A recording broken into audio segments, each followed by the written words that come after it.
좋은 날입니다. 성령님께서 오늘도 여러분의 심령 가운데 큰 은혜와 평강으로 함께 해주시기를 주님의 이름으로 축복합니다. 오늘은 봄절기의 6째 부분으로 넘어갑니다. 우리가 지금까지 봄절기의 6월절에 대해서 4번 살펴보았고, 그 다음 무교절에 대해서 한 번 살펴보았고, 오늘은 그 마지막 부분인 초실절에 대한 부분을 살펴보려고 합니다. 성경 본문은 레위기 23장 10절 11절입니다. 이 두 구절 속에서 초실절은 언제 지키는 것이며 그 영적 의미는 무엇인가 하는 것을 배우게 될 것입니다. 이 초실절은 하나님께서 우리에게 메시아의 초림에 대해서 말씀하신 중요한 예언적인 절기입니다. 한번 들어가 볼까요? 23장 레위기 10절 이스라엘 자손에게 말하여 이르라. 너희는 내가 너희에게 주는 땅에 들어가서 너희의 곡물을 거둘 때 어떤 곡물인가? 너희의 곡물의 첫 이삭 한 단을 제사장에게로 가져갈 것이요 제사장은 너희를 위하여 그 단을 여호와 앞에 기쁘게 받으심이 되도록 흔들어 드리는 제물, 곡식 한 단, 요제라고 그러죠. 요제, 흔들어서 드리는 제물. 안식일 이튿날에 흔들 것이며 어떤 안식일인가 궁금하지 않습니까? 살펴볼 필요가 있습니다. 자, 우리가 여기서 이제 한 가지 언급해야 될 것은 하나님께서 절기를 7가지 중요 절기를 이스라엘 백성들에게 지키라고 할 때 그 절기는 거의 다 추수와 연관이 있습니다. 자, 그래서 이 추수는 또한 영적인 추수, 영혼의 구원과도 연관이 있다는 것을 미리 말씀드려야 되겠습니다.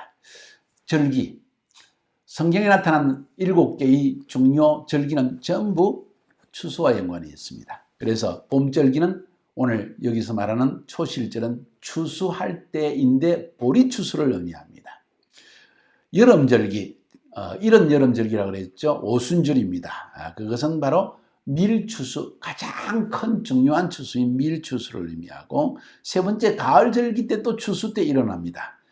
초막절입니다. 포도 추수가 일어나는 때입니다. 자, 이렇게 성경은 거의 대부분의 절기를 추수와 연관짓고 있습니다. 다시 말해서 이 한 영혼의 구원을 통하여서 하나님께서 하실 일들을 이 절기를 통해서 보여주고 있다는 거예요. 너희의 곡물을 거둘 때에 이 절기를 지키라 할 때 이 곡물을 거둘 때는 언제일까요? 바로 초실절의 절기는 보리추수가 일어날 때를 의미하는 것입니다.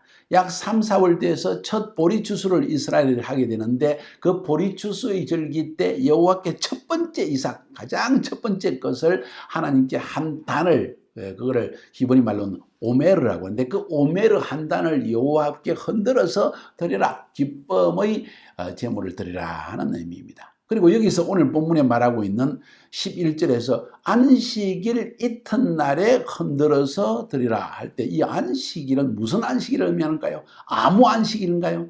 보리 추수를 할 때 추수가 하루 만에 끝나지 않고 이틀, 사흘, 나흘, 일주일, 2주일이 되어지면 어느 안식일을 의미하는 것일까요? 토요일 안식일을 의미할까요? 그렇지 않습니다. 오늘 본문에 보면 그 안식이라고 하샤밧이라는 표현을 쓰고 있습니다. 그 안식일은 어떤 안식일일까요? 무교절의 첫 번째 안식일을 의미하는 것입니다. 자, 잘 들으세요. 6월절은 니산월 14일 해질 무렵입니다. 그리고 6월절 식사를 하는 동안에 해가 꼬박 넘어갑니다. 그러면 15일이 되어집니다. 그 15일, 그날은 무교절 첫 번째 날입니다. 그리고 일주일 동안 무교병, 누룩을 넣지 않는 빵을 먹게 되어 있습니다. 그런데 성경은 말하기를 그 첫날을 안식일로 삼아라. 일을 하지 말라 이 말이에요. 그래서 첫날도 성회로 모이고 7번째 날도 성회로 모이라 그랬지 않습니까? 그래서 보통 토요일 날 안식일을 지키는데 그건 지키면서 이 무교절 첫째 날이 목요일 오든지 금요일 오든지 상관없이 그날도 안식일을 지켜라. 그래서 초실절은 언제냐? 그 안식일 토요일이 끝나고 그 다음 주일 새벽. 그게 바로 초실절이라는 거예요. 이해가 되시죠? 이쯤 되면 여러분이 이제는 좀 냄새를 맡았을 것입니다. 이 초실절이 뭘 의미하는지 여러분 알 수 있겠죠? 굉장히 중요한 말씀을 지금 여러분에게 지금 드린 겁니다. 다시 말해서 이 초실절은 하나님께서 그 해 이스라엘 백성이 주신 첫 열매, 첫 추수를 하나님께 기쁨으로 드리는 것입니다. 그 추수가 무엇일까요? 예수님의 부활을 상징하는 것입니다. 좀 이따 그 말씀을 한번 드리려고 합니다. 자, 지금 바로 드리겠습니다. 고린도전서 15장 20절부터 24절까지 보면 이런 말씀이 기록되어 있습니다. 그러나 이제 그리스도께서 죽은 자 가운데서 다시 살아나사 잠자는 자들의 첫 열매가 되셨도다. 첫 추수가 되었다는 거예요. 사망이 한 사람으로 말미암았으니 죽은 자의 부활도 한 사람으로 말미암는도다. 아담 안에서 모든 사람이 죽은 것 같이 그리스도 안에서 모든 사람이 삶을 얻을 것이다. 생명을 얻는 것이다. 부활한다.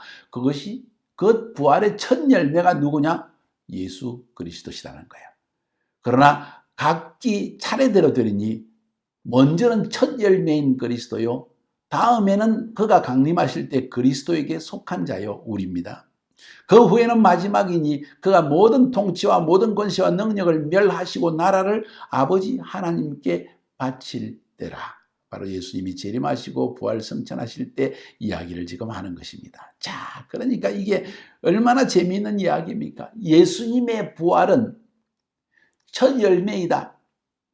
그것을 예언적으로 하나님께서 절기 가운데 넣어 놓으셨는데 그 예수님의 부활, 메시아가 죽은 자 가운데서 3일 만에 부활하신다는 것을 우리에게 예언적으로 매년마다 깨닫게 하기 위해서 또 그날을 기다리게 하기 위해서 하나님은 초실절을 매년 지키라고 말씀하신 거예요.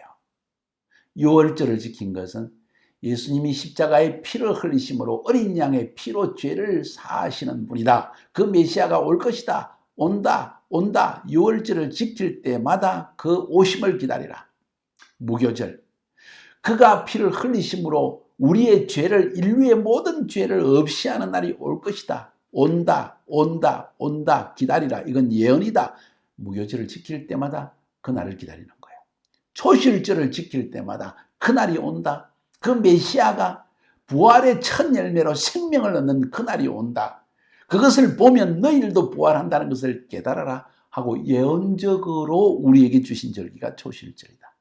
그러니까 봄절기 세 가지는 전부 다 예수님의 초림에 대한, 예수님이 오셔서 우리를 구원하시고 죄를 없이 하시고 그리고 우리를 죽은 자 가운데 살리시는 부활의 영광으로 이끄시는 그것을 미리 예언하신 그 첫 열매 되신 예수 그리스도를 예언적으로 말한 것이 바로 이 봄절기라는 거예요.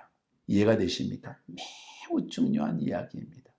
여러분, 저의 책 여호와의 절기 하나님의 시간표라는 책을 한번 읽어보시면 좋습니다. 네이버를 검색하시면은 여호와의 절기 하나님의 시간표 네이버를 검색하시면 그 책이 구입할 수 있습니다. 너무너무 중요한 책입니다. 저는 여러분에게 꼭 추천해 드리고 싶습니다.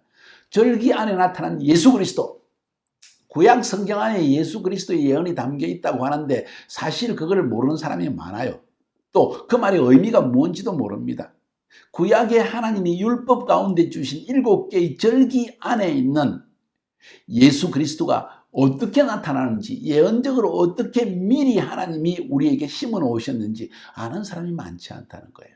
더욱이 신천지나 장막교회 이런 것 때문에 혹시 우리가 여호와의 절기에 대해서 이야기를 하면 이단일까 봐 두려워서 이 절기를 설교도 못하는 사람이 많다는 것이 너무 안타깝습니다. 오히려 우리가 하나님의 절기의 의미가 뭔지를 바로 알고 성도들을 바로 가르쳐야만 이단에 빠지지 않을 것입니다. 그래서 여러분 꼭 저의 책을 구입해서 읽으시기 바랍니다. 더욱이 블레드 TV, 이스라엘에 관한 중요한 정보를 제공하는 블레드 TV에 들어가 보시면 거기에서도 저희 책을 구입할 수 있습니다. 너무 중요한 책이기 때문에 제가 선전을 좀 할 수밖에 없었습니다. 꼭 구입하셔서 읽어보시고 성경 안에, 절기 안에 나타난 예수 그리스도를 여러분이 꼭 배울 수 있기를 바랍니다. 아멘이죠? 자, 그래서 예수님은 절기의 완성자이십니다. 예수님의 초림을 통해서 주님은 절기를 완성하였습니다. 유월절을 통해서 우리 어린 양의 피, 예수 그리스도의 피를 통해서 우리 죄를 사하시고 구원하신 것을 이미 말하고 있고, 무교절을 통해서 예수님이 십자가의 피를 흘리시고 죽으심으로 말미암아 우리 죄가 인류의 모든 죄악이 일주일 동안 지키면서 인류 역사 7,000년의 모든 죄악이 구속함을 받고 깨끗함을 얻었다는 걸 기록하고 있고, 초실절을 통해서 주님이 이 죽음 가운데에서 부활하심으로 말미암아 예수 믿어서 누룩이 없는 죄 없는 삶으로 돌입하게 되어진 성도들이 부활하게 된다는 것을 미리 하나님께서 예언적으로 말하고 있기 때문에 이 초실절이 얼마나 중요한지 모릅니다. 마태복음 28장 1절에 보면 안식일이 다 지나고 안식 후 첫날이 되는 새벽에 막달라 마리아와 다른 마리아가 무덤을 보려고 달려갔더니, 자, 이 말, 그날이 무슨 날입니까? 바로 무교절 첫째 날, 그 다음 날, 그 안식일은 초실절이었고, 그 초실절은 예수님이 부활하신 날이었다는 거예요. 할렐루야! 너무 기쁜 일 아닙니까? 이제 절기가 예언이라는 말을 이해가 되시죠? 신명기 26장 1절 2절에도 보면 네 하나님 여호와께서 네게 기업으로 주사 차지하게 하실 땅에 네가 들어가서 거기에 거주할 때 네 하나님 여호와께서 내게 주신 땅에서 그 토지의 모든 소산의 만물을 첫 번째 것을 거둘 때 그것을 가져다가 광주리에 담고 네 하나님 여호와께서 그 이름을 두시고 택하신 곳 성전으로 가서 그것을 가지고 가서 하나님께 그걸 드려라. 그래서 초실절은 이건 단순히 유대인만 지키는 것이 아니고 예수 믿는 우리 모두가 지켜야 될 중요한 절기라는 것을 알 수가 있습니다. 안타깝게도 AD 313년에 콘스탄틴 대제가, 로마의 콘스탄틴 대제가 기독교를 국교로 영입하였을 때 불행하게도 성경에 기록된 이 여호와의 절기 7가지를 싹 없애버렸습니다. 그리고 그것 대신에 엉뚱한 이방적인 축제를 집어넣습니다. 그 중에 하나가 크리스마스, 그 다음에 중요한 것이 이스터입니다. 이스터. 우리 같은 부활절 날에 부활절을 섬기고 그냥 용어를 이스터라고 한들 그게 무슨 큰 문제가 될 것인가 이렇게 말하는 사람이 있을 것입니다. 그러나 잘 들으세요. 이스터라는 것은 그 당시에 이방 신들을 섬길 때 부활의 신인 이방 신인 이시타르 혹은 가나안들에게 아셰라 혹은 아스타롯 혹은 중동 지역에서 이시타르라고 하는 그 신을, 부활의 신을 섬기는 축제가 바로 이 아스타롯, 이스터였다는 거예요. 그때로부터 유럽 지역 전체에서 이스터라는 이름이 나타나기 시작합니다. 바벨론에서는 풍류의 신이었고 부활의 신이었습니다. 그것을 숭배하는 축제를 매년 이 봄절기에 지키기 시작했는데 그것을 그대로 가져와가지고 비슷하니까 마귀도 하나님의 예언적 절기를 흉내를 내어서 우리로 하여금 하나님의 절기를 이해하지 못하게 만드는 거예요. 자, 그렇게 해서 유래된 것이 이스터입니다. 그래서 토끼 새끼를 많이 낳지 않습니까? 많은 새끼를 낳습니다. 또 계란, 그것은 마치 부활하는 것을 상징하는 의미로 계란에 색칠을 하고 그리고 토끼 모양을 그리고 이렇게 해가지고 다산과 풍요를 상징하는 그런 이방신의 축제를 가져와 버린 거예요. 그리고 그 축제가 지금도 계속되고 있다는 거예요. 너무나 안타까운 일입니다. 이거요, 아닙니다. 이스터가 아닙니다. 이건 예수님의 부활하신 초실절입니다. 이것을 알 필요가 있습니다. 자, 이쯤 되면 초실절의 영적 의미가 뭔지 분명히 알 수 있겠죠. 아까 고린도전서 15장 제가 읽어드렸죠. 20절부터 24절까지 그러므로 이제 그리스도께서 죽은 자 가운데서 다시 살아나사 잠자는 자들의 첫 열매가 되셨도다. 사망이 한 사람으로 말미암았으니 죽은 자의 부활도 한 사람으로 말미암는도다. 아담 안에서 모든 사람이 죽은 것 같이 그리스도 안에서 모든 사람이 삶을 얻으리라. 부활한다는 거죠. 그러나 각기 차례대로 드리니 첫 열매 초실 첫 열매인 그리스도요. 그 다음에는 그가 강림하실 때, 재림하실 때 그리스도께 속한 우리들이요. 그 후에는 마지막이다. 이렇게 성경은 분명히 말하고 있는 것입니다. 첫 열매, 초실을 하나님께 드리라. 이것이 초실절이라. 그것은 바로 예수 그리스도께서 메시아께서 오셔서 부활의 첫 열매로 하나님께 기쁨으로 드리시는 날이 올 것이다. 그날은 바로 예언이 성취되는 날이다. 그러니까 초실절은 이미 성취되었다는 것입니다. 유월절도 성취되고 무교절도 성취되고 초실절도 성취되어졌다. 이해가 되어지죠?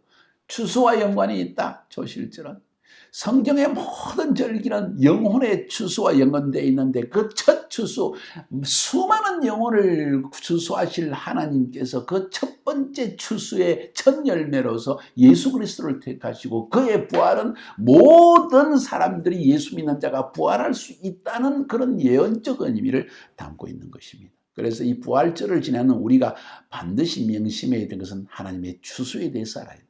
첫 추수는 부활절, 예수님의 부활로 말미암아 시작된 영혼의 추수, 대추수. 두 번째, 첫 번째 추수는 부활절이고 초실절이고 두 번째 대추수는 오순절입니다. 그 오순절은 성령의 임재로 말미암아 교회가 시작되어지고 이방인 가운데 구원이 막 추수가 일어나는 이방인의 대추수, 밀추수입니다. 룻기에서도 밀추수 때 나오미가 그러지 않습니까? 뭔가요? 우리 룻이 이 누구와 보아스와 결혼을 해가지고 이 룻은 이방 여자고 보아스는 유대인이지 않습니까?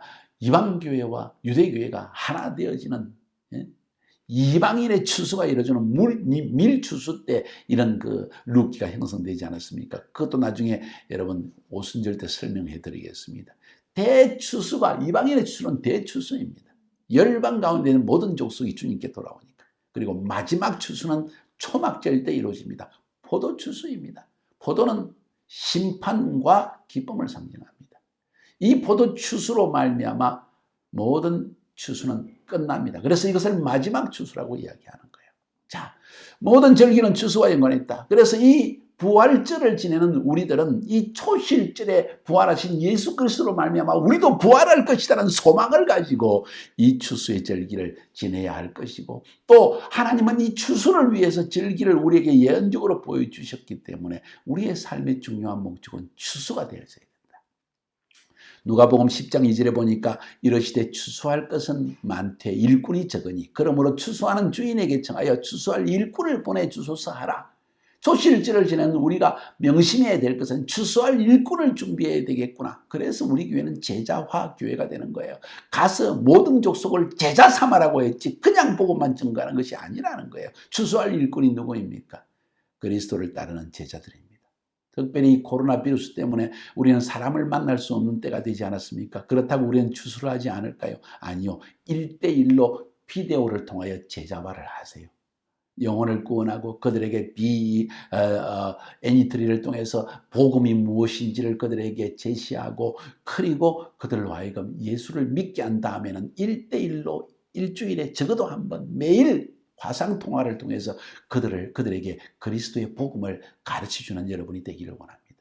특별히 제가 시리즈 설교로 온전한 회복의 복음이라는 시리즈 설교를 10개에서 15개 사이를 지금 녹화하고 있습니다. 그 한 강의 한 강의는 이렇게 예수 믿는 초신자들에게 적합한 메시지를 전했습니다. 유튜브를 살펴보시고 이것도 여러분 그들을 제자화하는 데 사용하시기를 바랍니다. 초실절입니다. 예수님의 첫 부활입니다. 모든 성도의 부활에 대한 개런티 보장입니다.